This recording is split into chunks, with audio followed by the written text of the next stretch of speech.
আপনার সন্তানটা যদি আপনার ছেলেটা আপনি আলেমে দ্বীন তৈরি করে যেতে পারেন, যদি আলেম তৈরি করে যেতে পারেন, ওই সন্তানটা যখন আল্লাহু আকবার বলে দাঁড়াবে, সামনে দেখবে বাপের লাশ, ওই বাপের লাশ দেখে যখন জানাজা পড়বে, আল্লাহুম্মা গফির লি হাইয়িনা ওয়া মাইয়িতিনা ওয়া শাহিদিনা ওয়া গায়বিনা, এই যখন দোয়াটা পড়বে আর সন্তানের চোখ দিয়ে ঝরঝর করে পানি পড়বে, এই কারণে যে হারে আমার আব্বা আমাকে কত কষ্ট করে লালন পালন করেছিল, নিজে না খেয়ে আমাকে কত করে খাইয়েছে।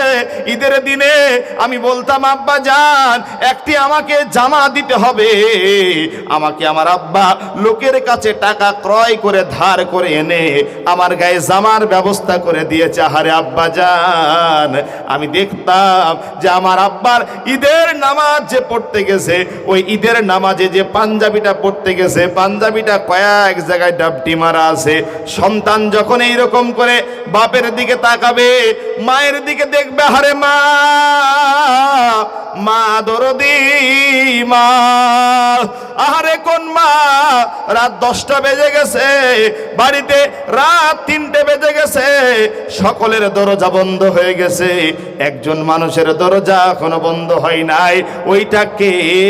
তো ওইটা আমার আর তোমার মা, এখনো দরজার দিকে বসে আছে, আমার ছেলে কখন বাড়ি ফিরে আসবে।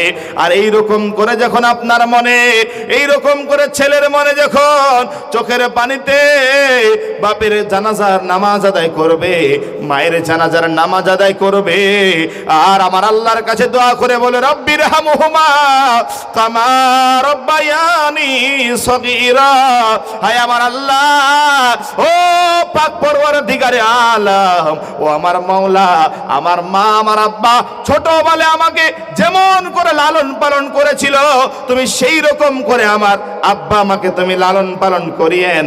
ও মুসলমান, এই শিক্ষা যদি আপনার সন্তানকে দিতেন, বলুন দোয়া পেতেন কি পেতেন না? একটু জোরে বলুন, পা যেত কি যেত না?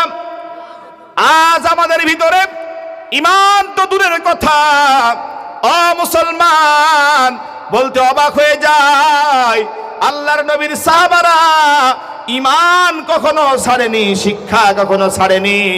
আল্লাহ রাসূলের সাহাবা হযরতে আবু হুরায়রা রাদিয়াল্লাহু আনহু, আবু হুরায়রা বলেন, আল্লাহর নবীর কাছে আমি যখন ইলম শিক্ষা গ্রহণ করতে যেতাম, আল্লাহর নবীর কাছে যখন আমি কোরআন শিখতে যেতাম, হাদিস শিখতে যেতাম, আমার মা আমাকে ধরে এমন করে মারত।